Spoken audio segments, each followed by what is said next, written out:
Hey, y'all remember me? I used to have a Booktube channel. Thought I'd pop by, check in, and talk to you, but not about books. That's kind of hard to do considering it's been over 2.5 weeks since I've cracked a spine or swiped left on my e-reader. We went to our nation's capital for Canada Day at the beginning of the month, and I know I am supposed to subscribe to the cliche of overpacking an extra bag filled with vacation reading, and not reading on vacation is frankly a moral failing that lumps me with the muggles that still haven't read Harry Potter. But turns out I didn't read a single thing, and that was okay. We didn't even make it to Parliament Hill for the fireworks. One of my coworkers did, and he tells of waiting in line for well over 3 hours. By the time they got to the front of the line, security made them open up their bag, open up their water bottles, take a swig of it, pass it off to him so he could sniff it, and they ran metal detector over his bare arms. Now you multiply that by 1,000 and you understand why the lineups were 3 hours or more. Once they got inside, there was no food or water to be found, and frankly, this resulted in the least attended fireworks in the last 3 years on Parliament Hill, which is kind of a shame, really, but we had a great time. We managed to visit our daughter's residence, where she's going to be staying. We saw her prison cell of a room. Frankly, I've been in bigger showers, but she is beyond excited and stoked. We visited the university store for the requisite hoodie that's way overpriced, but what the hell. And then we visited University Freshman Mecca, which is IKEA, for Swedish meatballs, and we bought a Scub, a Ordborg, a Bitter Gurkha, and a Raskog, and only one of those words is made up.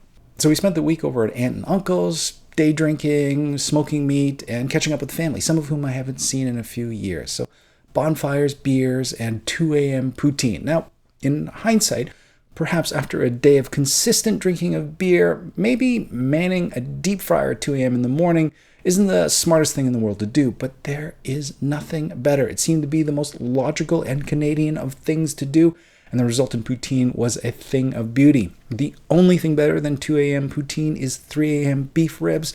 One night I pulled the chute early, went to bed. My wife came in at 3 a.m. bearing a plate of beef ribs that had been sitting on the Traeger for better part of the evening. I managed to wake myself up, down a rib or two before falling back asleep again. It was pretty awesome. So lots of questionable food choices, 0 books. I had no idea that Oprah's book pick had come out. I still haven't read Lincoln in the Bardo. No idea what the latest tags making their round in Booktube were, but that was A-okay. Our daughter continued on to Montreal with her cousin to spend a week there. I made a mad scramble to get back to the office to get ready for our annual conference. Trade shows are exhausting for introverts. Manning a trade show booth, making small talk, and doing the pitch and woo, followed by a networking dinner with lots of glad handling and hobnobbing, followed by late night drinks, and by the time you get back to your hotel, the only thing you want to do is dive face first into your pillow, fall asleep before getting up to do it all over again the next day.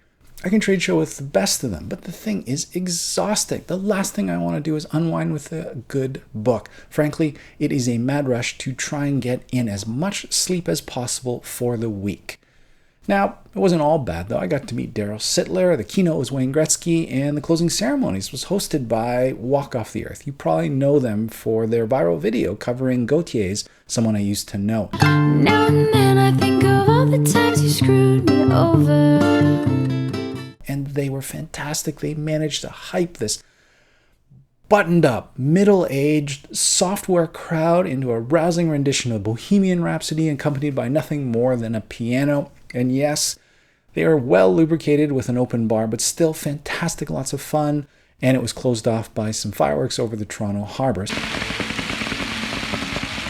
So, pretty good end to a busy, busy week.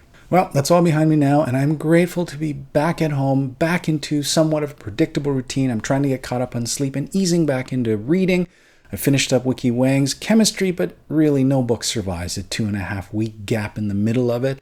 I'm easing myself back in with Johnny Sun's Everyone's an Alien When You're an Alien Too, which is frankly delightful. And I love the little tip of the hat to The Giving Tree. We've also been discovering Twitch, and it is wild.